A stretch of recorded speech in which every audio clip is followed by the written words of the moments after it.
بسم اللہ الرحمن الرحیم۔ السلام علیکم۔ امید ہے آپ سب خیریت سے ہیں۔ عشق رسول صلی اللہ علیہ وسلم کا عجیب واقعہ۔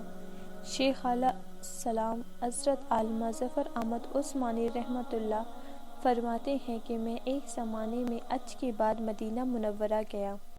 ہم لوگوں نے کھانا کھانے کے بعد دسترخوان کو لے کر ایک ڈیر پر جاڑ دیا تاکہ روٹی کے بچے ٹکڑے اور ہڈیوں کو کوئی جانور کھا جائے۔ تھوڑی دیر کے بعد جب میں اپنے کمرے سے باہر نکلا تو یہ دیکھ کر حیران رہ گیا کہ ایک خوبصورت 9 سالہ بچہ ان ٹکڑوں کو چن چن کر کھا رہا ہے۔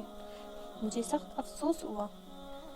بچے کو ساتھ لے کر قیامگاہ میں آیا اور اسے پیٹ بھر کر کھانا کھلایا، کیونکہ میں ایک ایسی ہستی کے شہر میں تھا جو غریبوں کا والی اور غلاموں کا مولا تھا۔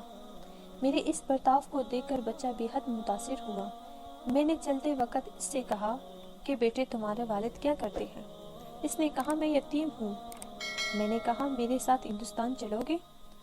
وہاں میں تم کو اچھے کھانے کھلاؤں گا، اچھے کپڑے پہناؤں گا اور ایک تعلیم دوں گا۔ جب تم عالم فضل ہو جاؤ گے تو میں خود تمہیں یہاں لے کر آؤں گا اور تمہیں تمہاری والدہ کے سپرد کر دوں گا۔ تم جاؤ اپنی والدہ سے اجازت لے کر آؤ۔ لڑکا بہت خوش ہوا اور چلتے کودتے اپنی والدہ کے پاس آ پہنچا۔ وہ بیچاری بیوہ دوسرے بچوں کی اخراجات سے پہلے سے ہی پریشان تھی۔ اس نے فوراً اجازت دے دی۔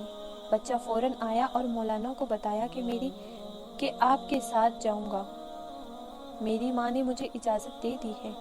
پھر پوچھنے لگا کہ آپ کے شہر میں چنے ملتے ہیں؟ مولانا عثمانی نے بتایا یہ ساری چیزیں دفتر مقدر میں تمہیں ملیں گی۔ مولانا کا بیان ہے کہ میری انگلی پکڑ پکڑ کر مسجد نبوی میں وہ میرے ساتھ آیا۔ سرکار دو عالم صلی اللہ علیہ وسلم کے روضہ مبارک کو دیکھا اور مسجد کے دروازے کو۔ پوچھا کیا کہ بابا یہ دروازہ روضہ بھی وہاں ملے گا؟ میں نے اس سے کہا کہ بیٹا اگر یہ وہاں مل جاتا تو میں یہاں کیوں آتا؟ لڑکے کے چہرے کا رنگ بدل گیا۔ میری انگلی چھوڑ دی۔ بابا تم جاؤ، اگر یہ تمہیں ملے گا میں ہرگز اس دروازے کو چھوڑ کر نہیں جاؤں گا۔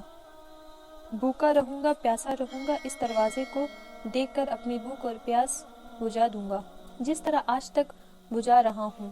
یہ کہہ کر بچہ رونے لگا اور اس کے عشق کو دیکھ کر میں بھی رونے لگ گیا۔